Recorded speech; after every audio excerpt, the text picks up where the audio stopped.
देखिए दोस्तों, ऐसा कहा जाता है कि माँ से बढ़कर के कोई देवता नहीं है, लेकिन मालेराव होलकर, जी हाँ, पुण्य श्लोक हिलवे शो में दिखाया जा रहा है कि मालेराव होलकर सदैव अपनी माँ आई देवी अहिल्या को पराया मानता आया है, उन्हें अपना शत्रु मानता आया है, जो मालेराव की खुशियों को बर्दाश्त नहीं कर सकती है। सदैव मालेराव को सुखी देख करके दुखी होती है, मगर अब वो माँ का आंचल छोड़ करके, पत्नी मैनाबाई का आंचल छोड़ करके आंचल थामना चाहता है केसर का। जी हाँ, इसलिए जंगल में रात के समय उसके साथ में होता और कहता है, केसर तुम भी मुझसे प्रेम करती हो और ये बात तुम अपने होठों से कह दो, अपनी जुबान से कह दो और इस मसले को यहीं ख़त्म करते हैं। वो मना करती है, कहते नहीं, तुम कह दो और तिलक कर दो, क्योंकि पूजा में जाना है और तिलक तुम करोगी तो मैं जाऊँगा। अब वो मना करती है और वहाँ उसे ढूंढते हुए देवी अहिल्या और मैनाबाई आ रहे होते हैं। अब केसर देख लेती है कि देवी अहिल्या आ रही है और फिर, जी हाँ, मैनाबाई की नज़र पड़ती है, कहती है, राजकुमार यहाँ। देवी कहती है, रुको मैं देखती हूँ। वो आगे बढ़ती हैं तो क्या पाती हैं, पेड़ पर जो दुशाला उसने ले रखा होता है, कपड़ा अंगवस्त्र जो उसके पास में था मालेराव का, वो टंगा होता है। देवी देखती है तो मालेराव का, लेकिन मालेराव कहाँ गया, यहाँ आया होगा, किस लिए आया होगा। सोचती हैं, मैंने कहती हमें चिंता हो रही है आई साहब, वो ठीक तो होंगे ना। कहते तुम चिंता मत करो, बड़ा हो गया है, बच्चा नहीं है, चलो। अब मन ही मन तो देवी की भी यही बात थी कि आखिर वो यहाँ क्यों आया होगा और कहाँ गया। फिर केसर के साथ में होता है मालेराव, छिप गए थे दोनों। वो कहती है, मैं जा रही हूँ। कहते जाना नहीं है, छोड़ दो भैया, टूट जाएगी। वो कहते नहीं छोड़ूंगा, जब तक तिलक नहीं करोगी, प्रेम करती हो नहीं बताओगी। अब वो कहती है, देखो गलत है, आपकी आई को धोखा देना गलत है, मैनाबाई को धोखा देना गलत है। वो कहते कुछ भी गलत नहीं है, दोस्ती करना राजकुमार से क्या गलत था। यदि वो सही है तो प्रेम करना भी सही है, और यदि प्रेम में तकलीफ सहना सही है तो फिर प्रेम में प्रेम पाना भी सही है। अब केसर उससे हाथ छुड़ा करके चली जाती है और मालेराव पीछे पीछे जा रहा होता है। दोनों रास्ते में अपने प्रेम को भी बढ़ा रहे होते हैं और जो तृष्णा है मालेराव की प्रेम की, वो साफ वहाँ पर दिखाई दे रही होती है और केसर इसीलिए उससे पीछा छुड़ाना चाहती है।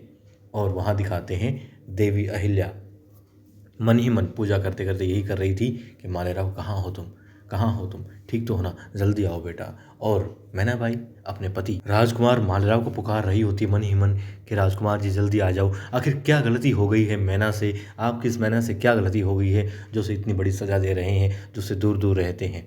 अब देवी अहिल्या भी समझती है और कहती है कि पूजा करो और आई से, देवी आई से मांग लो अपना सुखी परिवार, घर संसार, सुखी आपका वैवाहिक जीवन।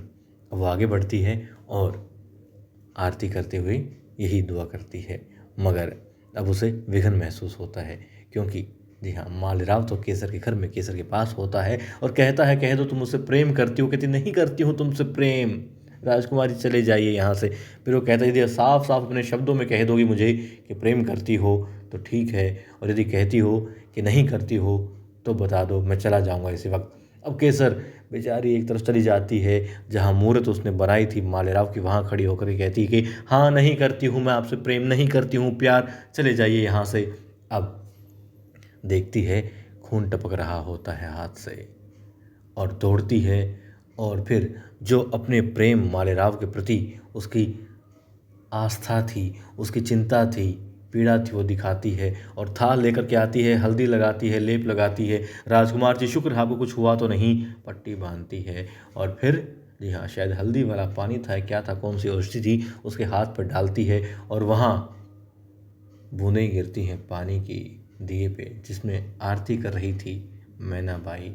और वो अपने दिए को, उसकी लौ को संभालती है और मन ही मन और ज़्यादा आस्था के साथ में अपने राजकुमार को पाने के लिए, अपने पास रखने के लिए, अपना सुखी सुहाग बनाए रखने के लिए, घर संसार बनाए रखने के लिए आई से पूजा करती है। और अब बेचारी वो कह देती है कि सर ये क्या कर रहे हैं आप। वो कहता है, तुमसे कहा तो था ना कि दूर चला जाऊँगा, यहाँ से चला जाऊँगा, और ये तुम प्रेम नहीं करती तो फिर इस दुनिया से चला जाऊँगा। अब केसर खड़ी हो जाती है और जो लुटिया उसके हाथ में थी वो गिरा देती है और गले लग जाती है। दोनों अब जी हाँ, प्रेम में होते हैं और बेचारी वहाँ मैना अपने सुखी घर संसार के लिए प्रार्थना कर रही होती है। अब मालेरा वहाँ होता है, मगर जी हाँ, इतने में क्या होता है, मल्हार राव सूबेदार जो पूजा कर रहे होते हैं और खूब मगन होते हैं, मस्त हो रखे होते हैं पूजा में अपने इष्ट देव में। तो फिर इतने में कुछ लोग आते हैं और मल्हार राव सूबेदार जी के इर्द गिर्द घेरा बना लेते हैं। देवी अहिल्या देखती है, जो पहले ढूंढ रही थी मालेराव को, अब के मल्हार राव सूबेदार जी के पास में ये लोग कौन हैं और इस नज़दीक कैसे हैं। तभी देवी अहिल्या को दिखते ही कि हाँ, एक के पास छुरी है, बस वो निकालने ही वाला होता है। तभी देवी अहिल्या चिल्लाती है कि बाबा साहेब, और बाबा साहेब समझ जाते हैं। तुरंत उस दुश्मन को जो कि प्रहार करने वाला था उसे दूर फेंक देते हैं और फिर सभी लोग, जो स्त्रियां थी घर की थी या फिर मालवा की नागरिक थी, उन्हें एक तरफ करते हैं। मल्हार राव सूबेदार जी देवी अहिल्या लड़ते हैं दुश्मनों से, तुकोजी भी लड़ते हैं। इस बीच देवी अहिल्या को चोट भी लग जाती है, वो घायल हो जाती है, माथे से खून बह निकलता है।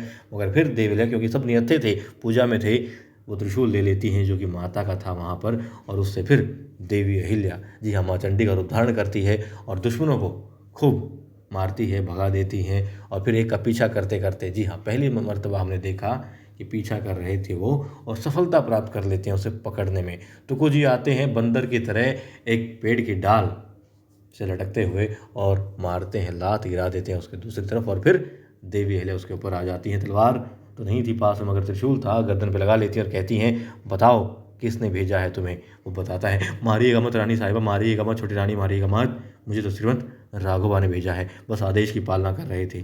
ठीक है, अब दिखाते हैं सब कुछ ठीक हो गया था, भय का जो माहौल था खत्म हो गया था, सब लोग पूजा कर रहे होते हैं। गौतम भाई साहब कहते हैं, कहाँ है मालेराव? मालेराव को इस वक्त यहाँ होना चाहिए, इस मुश्किल घड़ी में उसे अपने परिवार के साथ होना चाहिए था और पूजा में तो उसे होना ही चाहिए था। देवी अहिल्या कहती, ना जाने कहाँ है, यहीं होगा, आ जाएगा। ढूंढ रही होती हैं सबकी निगाहें मालेराव को, और देवी अहिल्या और मैनाबाई का मन भी बस उसी में था, उसी में रमा हुआ था। मगर मालेराव का मन, उसका तन अब केसर में रमा हुआ है। और दोस्तों, आने वाले एपिसोड में देखेंगे किस तरीके से अब ये सब कुछ होता है, यानी कि विवाह करने की बात कर रहा है मालेराव, तो होता है नहीं होता है। और दूसरा, राघवा को घेरने की तैयारी हो रही है, उस पर हमला करने की तैयारी हो रही होती है मल्हार राव सूबेदार और देवी अहिल्या द्वारा।